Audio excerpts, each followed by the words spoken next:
Alison here from Iron Mums at 40 Plus. I'm here to talk to you about how to get a lovely, comfortable position on your road bike, and I've just got a short video with 7 key bike points.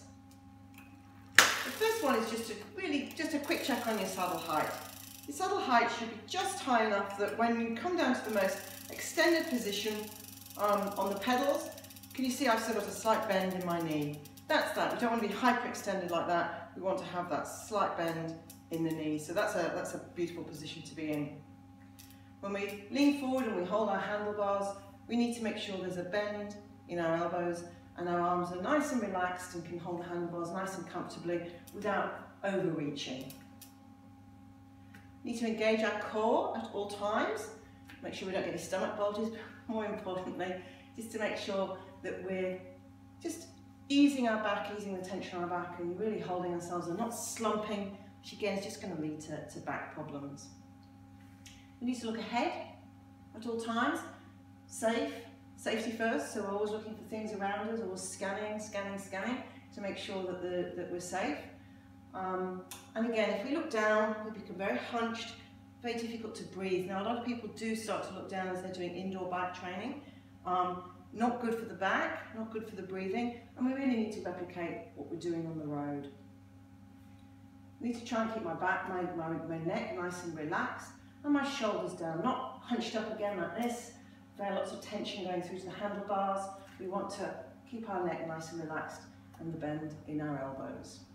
And all of these things for me have meant that I'm quite upright in my saddle, as you can see, and my back's quite upright. Now this is the right bike position for me. I've worked with a bike fitter for 3 years to get this. I've sacrificed some of the aerodynamic that you can get from really being down like this, where the wind can sail over your head. I've sacrificed that because it's just not comfortable for my back on the longer rides. So you need to work with a bike fitter for this. I do recommend seeing a professional bike fitter and getting the right position for you. 2 more points just before I finish. I've mentioned already that we ride our bike holding the hoods. That's this part of the handlebars here. We've got beautiful access to the brakes, lots of manoeuvrability on the handlebars, and this is the position that we normally use for cycling along.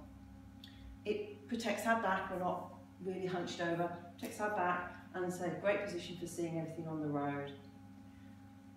There's one other position that you may use at some point, and that's when you go down on what's called going down on the drops like this.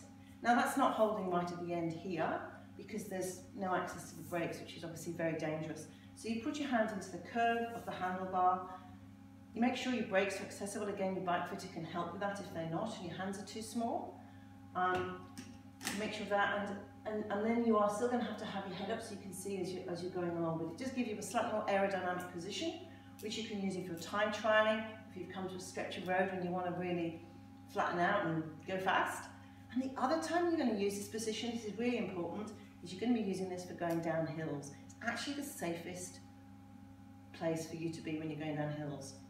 Anyway, more of that to come in future videos. I hope those 7 points, which once again are saddle height, arms with a nice bend in them, engaging our core, looking ahead, relaxing the shoulders with the shoulders down as far away from the neck as possible, hands on the hoods, and sometimes in the drops.